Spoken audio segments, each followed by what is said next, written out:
Let's enter into the first sutra. First sutra is about ahimsa. Dhamma Sutra, Ahimsa Sutra. Dhammo Mangalamukitam Ahimsa Sanchamotavo Devavi Tam Tamassanti Jasadamme Sayamano. Beautiful. It's not actually Sanskrit. It was the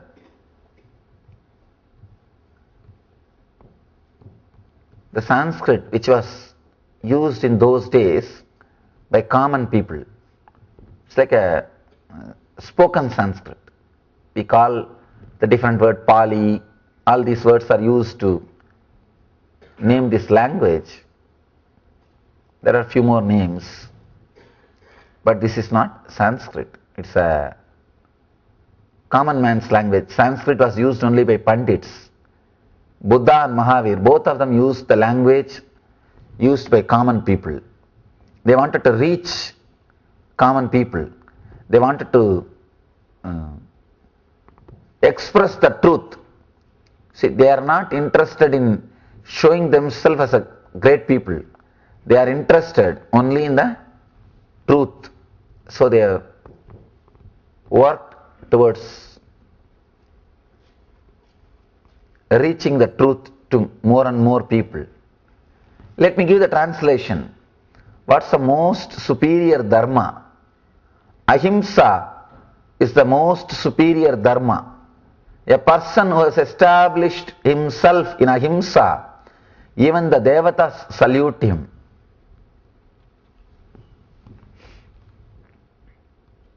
See, I started with non-possessiveness, aparigraha,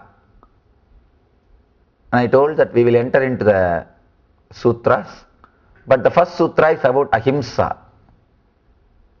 Understand, ahimsa is the first step towards non-possessiveness. That is why Mahavira is speaking about ahimsa, then goes to aparigraha. Let us analyze this ahimsa little deeply.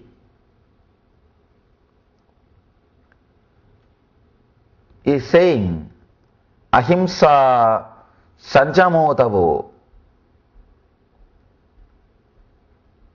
dhammo mangalamukitam ahimsa sanjamotavo devavitam namassanti jasadamme sayamano. What is the most superior dharma? Ahimsa is the most superior dharma. Person who has established himself in ahimsa, even the devatas salute him. Ahimsa is the most superior dharma, that is the truth. Understand, you can drop any dharma, but ahimsa is a dharma which you can't drop. It is the basic understanding for human beings to coexist, to live together. Without ahimsa, no human being can live on the planet Earth. Please understand, even the people who committed hundreds of murders, at some point they had ahimsa. That is why they have not murdered some other people. See, from the young age, at some point they were with ahimsa, means non-violence. Otherwise, the day they are born, they would have started killing from the parents. Ahimsa is the basic truth of life. One important thing we should understand, all the great masters, whether Buddha, Krishna, Mahavira, Shiva, all of them are talking more about ahimsa. All the Eastern masters talk more about ahimsa than about love. Love comes only second. Ahimsa is emphasized. But for a Western mind, the word love looks more appropriate because it is positive thing. Non-violence is more like a negative, but ahimsa is more like a positive. And love is more like a positive. But all the Eastern masters, they emphasize more on non-violence than love. Because in love, slowly you become aggressive. Not only that, when you say I love you, you give some promise to the other person. And all promises are failures. The moment you give promise to somebody and you don't fulfill, that is also non-violence. That is also violence. You give a promise to somebody that I love you, I am going to create heaven around you. The moment you say you love somebody, directly or indirectly you have given many promises, sharing roses and giving them the idea that you are going to create heaven for the other person, or you are really going to make the other person happy. You have given so many ideas to the other person, and when you don't fulfill, it is violence. With non-violence, you are very clear. When you start, you are very clear. I can say only one thing, I will not hurt you. That's all. So the right way to start love is non-violence, not love. Love will happen when you really experience non-violence. And you cannot make love happen. No. You can work only in the direction of non-violence. Love will happen as a byproduct. If you try to work directly in the line of love, you will mess up. And you will end up creating troubles for you and for the other. Non-violence, ahimsa, such a powerful dharma. I always tell people, even in my ashram, see, there is nothing, no rule which will take you away from enlightenment. To tell you honestly, even all so-called morality, everything is only a social rule. There is only one dharma, one rule, which is directly connected to consciousness. Understand? All dharmas are based on conscience. Means your mind, conscience, which will change in every century. In some part of the planet Earth, eating vegetarian food is the only right thing. And in some other part, you can eat non-veg. That's perfectly alright. The social rules always change. Morality has no solid base on consciousness. There is no dharma which is directly connected to consciousness. All dharma, all morality is related only to your conscience. Means the society. If you change the place where you live, the morality changes. It is just like a constitution of every country, law. It is just a social law. But there is one dharma, one truth, which is directly related to consciousness, which is universal. That is ahimsa. That is why we say ahimsa paramo dharmaha. That is the ultimate dharma, most superior dharma. Non-violence is the paramo dharmaha. See, unless you learn, you imbibe the idea of non-violence, you can't live on the planet Earth. It is a simple, basic, preliminary understanding to live and let live, to coexist on the planet Earth. tell you a story which happened in my life.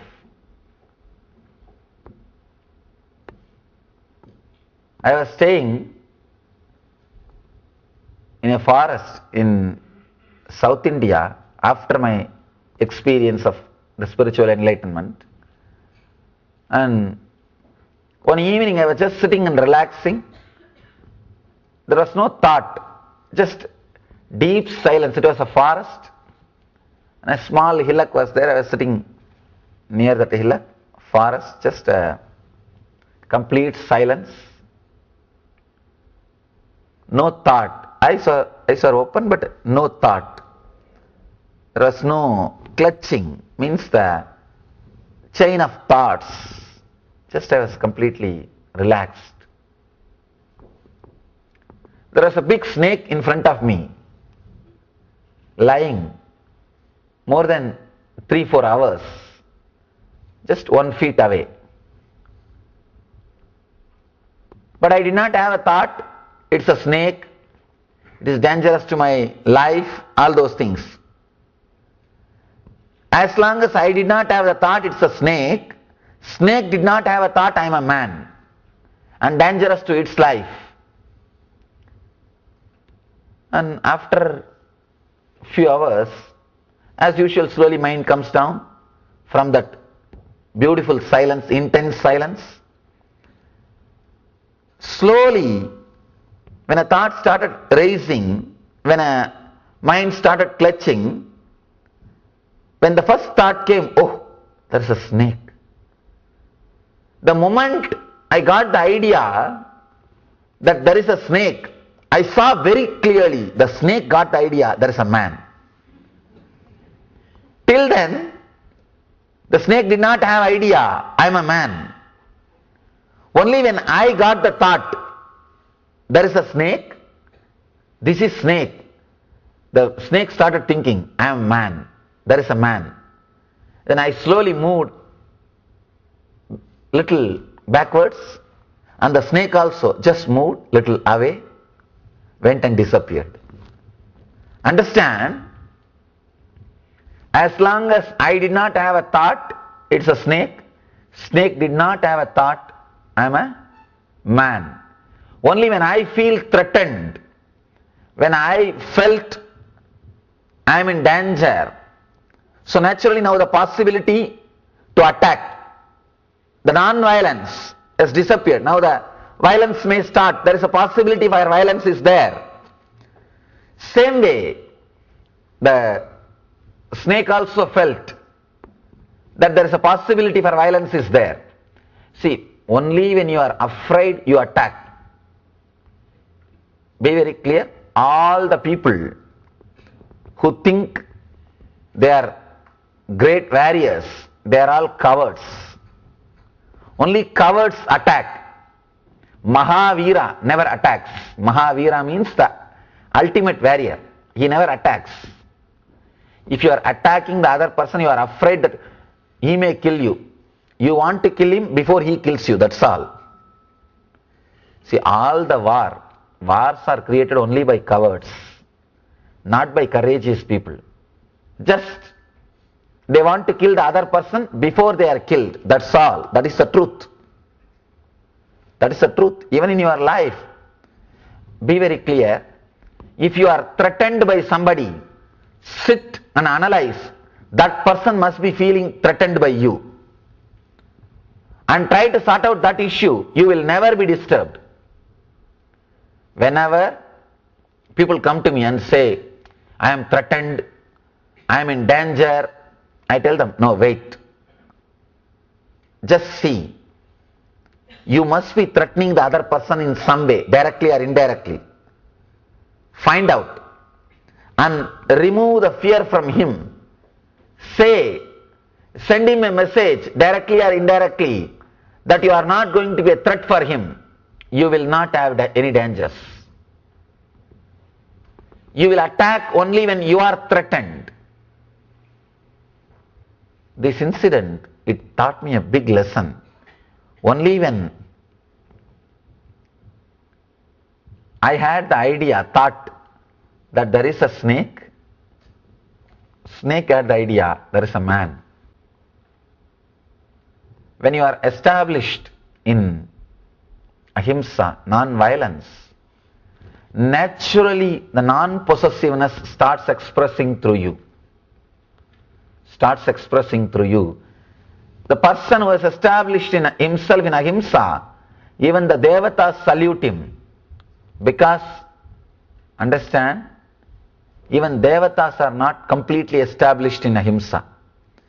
If you are established in ahimsa, you will become enlightened, not as a devata. Devata is a being whose thought per second has come down little bit, who can enjoy little more pleasures. Devatas means angels. Angels are not gods. Word devata should not be translated into God. It should only be translated as angels. These devatas, even they are not completely enlightened.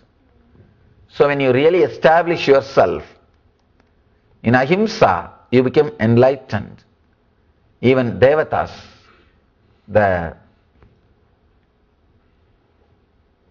angels, worship you, respect you, and they offer their very being, they surrender at your feet.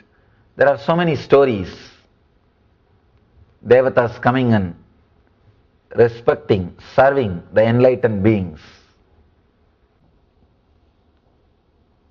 Let me give you the translation.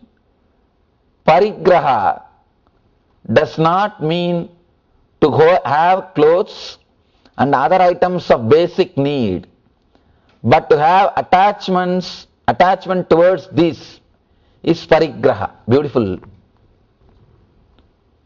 First thing he is telling, parigraha means, possessiveness means, don't think that having clothes and other items of basic need, that is not possessiveness, but having attachment towards it is possessiveness. This is the one sutra which created so much of wealth around the followers of Mahavir. They were successful socially just because of this one sutra, this one teaching. This is the ultimate technique to create and enjoy wealth. Understand? When you become non-possessive, the capability to enjoy increases. The power to enjoy, the intensity to enjoy becomes more. You can see in your life, whenever you are enjoying something which you are really possessive, you will be so suffocated. The fear that it may leave you will never allow you to enjoy it. Only when you are with a non-serious attitude, playfulness, the intensity with which you are enjoying will be so beautiful, amazing, you will create more wealth and live it and experience it. Parigraha does not mean to have clothes and other items of basic need, but to have attachment towards these is parigraha. Again, Patanjali says beautifully, when you achieve the non-possessiveness, you get the insight, you experience the truth of why you took birth and knowledge about your past life. See, as on now, you are not able to have the knowledge of your past life because you are too much caught by the things which you are having. You are too much filled by the possessions which you are having. Your inner space is forgotten to move beyond the things which you are having in your life. Understand? the few things which you are having, few cars and your home and your few relationships, this occupies your inner space so much, you do not have enough space to look further, to look beyond. One more important thing, whenever you are possessive of something, be very clear, you are binding yourself, you are putting a boundary for yourself. You are not allowing the further expansion. You are stopping, you are curtailing the possibility for growth. Any possessiveness is curtailing the possibility for growth. That is why a possessive person suffocates himself and suffocates others. Whoever is around him or her, he or she suffocates the other person also. Ahimsa and possessiveness, these two are very closely connected. When you really become non-violent, you will not possess people. If you are possessing somebody, you will be violent towards that person. Be very clear. Any possessiveness, the very possessiveness itself is a violence. Because the moment you possess, you reduce that person from energy to matter. Only matter can be possessed. You can possess this chair. You can possess this table. You can keep it wherever you want. It will be there as it is. But you can't possess a living being. If you do, you are reducing that living being from energy to the person, from energy to matter. Possessiveness is violence. Parigraha is himsa. That is why Mahavir touches ahimsa first before talking about aparigraha. See, two things. Not having desires or suppressing your desires means suicide. It is just suicide. Because desire is the energy which moves your body. Desire is prana, fuel for your system. Having desire is the only way to move your system. So not having desire or killing the desire is not the goal.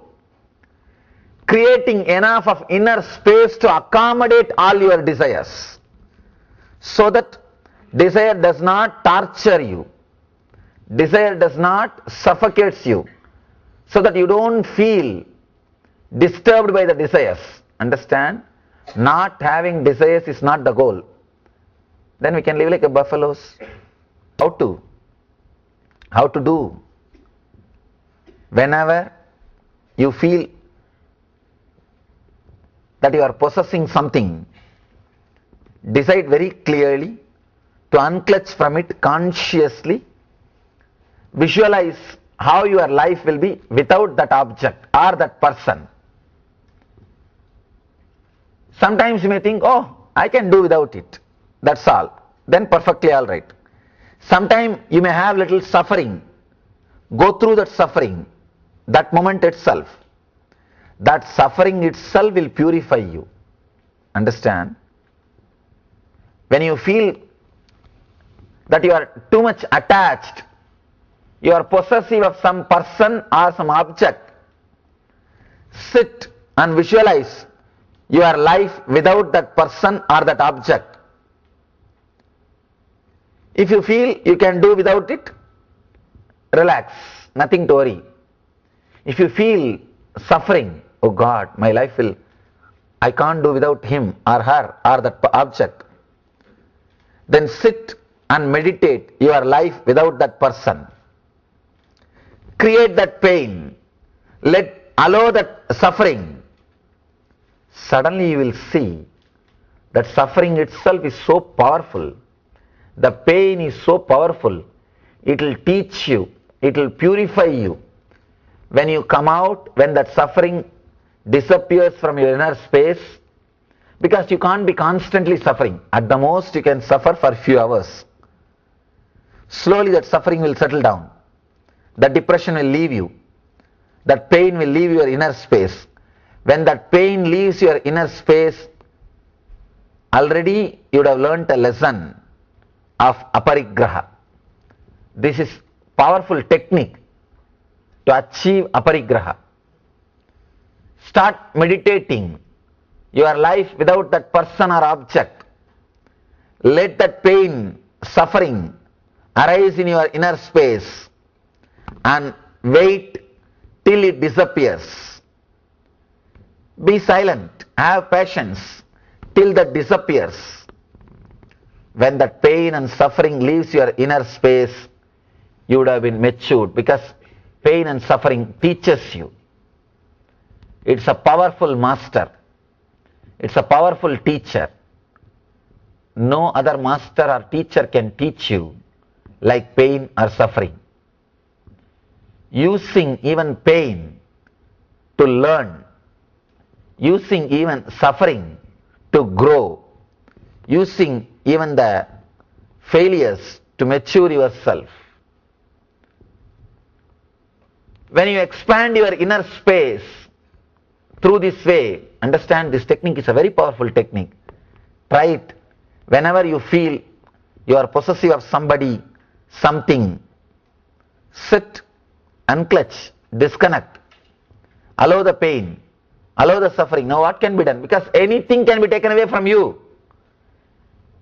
The product or that person can be taken away from you. It is not that he or that person or the product is going to be with you forever. No. So,